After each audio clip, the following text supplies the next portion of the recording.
Di sini saya akan menjelaskan tentang sistem reproduksi pada wanita. Nah, apa sih sistem reproduksi pada wanita? Nah, sebelumnya saya akan menjelaskan tentang sistem reproduksi pada wanita. Nah, sistem reproduksi pada wanita merupakan sistem biologis yang digunakan untuk berkembang biak. Nah, pada bagian sistem reproduksi wanita terdapat beberapa bagian, yaitu salah satunya sistem genetika.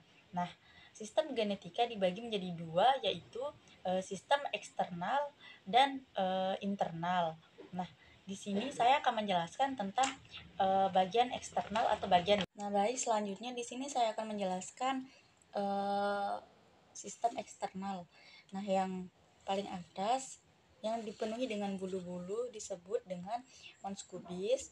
Nah, yang kedua bagian tengah disebut dengan klitoris atau organ seksual yang berada pada mispe.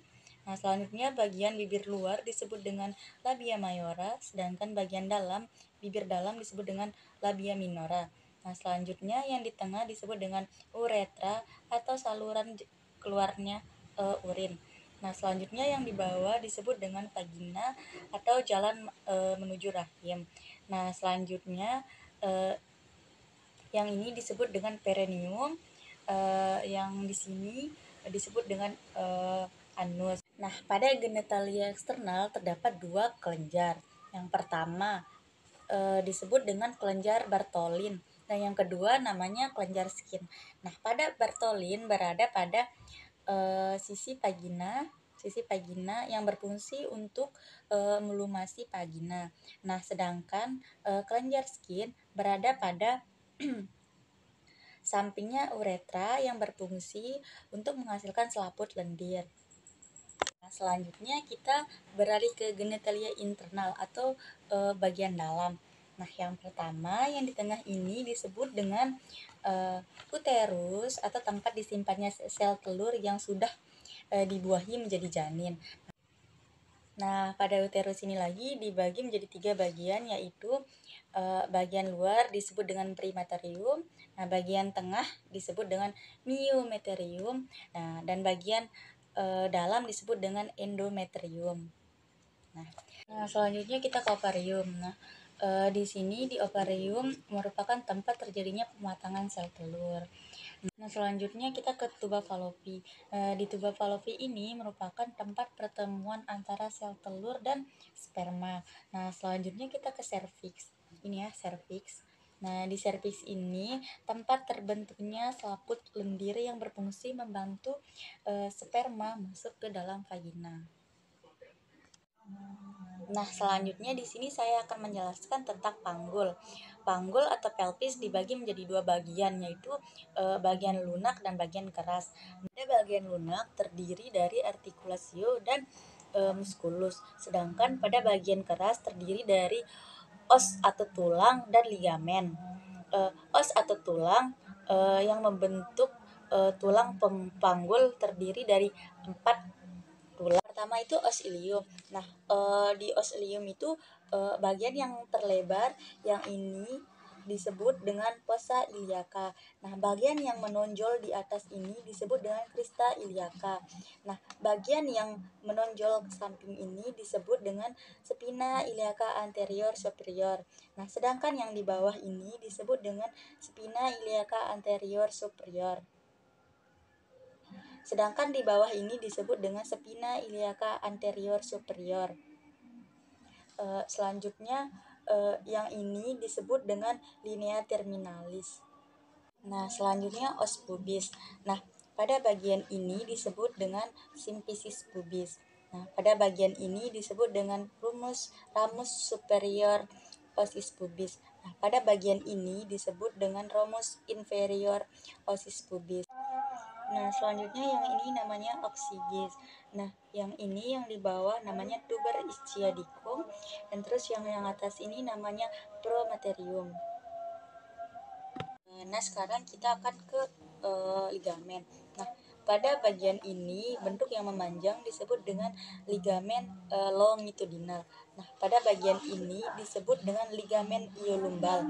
Nah, pada bagian ini disebut dengan ligamen sacrospinal. pada bagian ini disebut dengan ligamen rubral. Nah, pada bagian ini disebut dengan ligamen iunginal. Nah, pada bagian ini disebut dengan ligamen simfisis pubis. Nah, selanjutnya kita ke artikulasio. Nah, pada bagian ini disebut dengan artikulasio sacroiliaca. Pada bagian ini disebut dengan artikulasio sacrococcygeus. Ini biasanya terdapat 2 atau 3 tulang sakro. Nah, selanjutnya sekarang kita akan membahas tentang musculus. Nah, pada bagian ini disebut dengan musculus bulbus spongiosum. Nah, pada bagian ini disebut dengan musculus transversus perinae. Nah, pada bagian ini disebut dengan musculus plisterani. Nah, pada bagian ini disebut dengan musculus letaporani. Nah, pada bagian ini disebut dengan musculus gliterus maximus. Di sini saya akan menjelaskan tentang bentuk panggul. Nah, bentuk yang pertama disebut dengan genekoid. Nah, ini ya. Nah, terus yang kedua ini disebut dengan android. Yang ketiga ini disebut dengan anthropoid, dan yang keempat ini disebut dengan platyploid. Nah, yang ini genekoid. Nah, genekoid ini biasanya bentuknya seperti bulat biasa. Nah, biasanya genekoid ini ditemukan pada 41% wanita, dan spina ischiadicanya tumpul tidak menonjol, dan arcus kubisnya membulat. Nah, yang ini namanya android. Bentuknya seperti hati, bisa dilihat. Bentuknya mirip seperti hati. Nah, biasanya sering ditemukan pada 33% laki-laki. Biasanya bentuk inilah yang akan mempersulit jalannya persalinan. Anthropoid ini bentuknya hampir mirip segitiga. Diameter transversinya berada di posterior dan di dekat sakrum. Spina ischiadicanya tidak menonjol. Bentuk panggul ini biasanya ada pada wanita yang memiliki bentuk tubuh yang tinggi dan besar. Platyploid hampir bentuknya oval, dan diameter transversalnya itu lebih besar daripada anterior posterior. Dan bentuk panggul ini sangat jarang ditemukan pada wanita maupun pria. Selanjutnya di sini saya akan menjelaskan tentang cara pemeriksaan panggul bagian dalam. Nah, pada gambar yang pertama ini dinamakan dengan distansia spinarum. Dilakukan pada spina iliaca superior inferior dengan jarak normalnya itu sekitar 23 sampai 26 cm. Nah, yang kedua ini dinamakan distansial cristarum. Ini dilakukan pada crista iliaca dextra dan sinistra pada jarak normalnya itu sekitar 26 sampai 29 cm. Terus ini yang ketiga dinamakan konjugata eksternal. Jadi pemeriksaan konjugata eksternal ini dilakukan dari ujung simfisis kubis sampai dengan processus spinosus ruas tulang lumbal kelima. Jarak normalnya yaitu 18 sampai 21 cm. Nah, di sini saya akan menjelaskan tentang cara pemeriksaan panggul bagian luar. Nah, pinggir atas simfisis pubis sampai dengan spina iliaca anterior superior bagian kanan maupun kiri, kesebaliknya lagi mengelilingi panggul ke bagian spina iliaca anterior superior, dan kembali lagi ke atas simfisis pubis. Jarak normalnya yaitu sekitar 80 sampai 90 cm.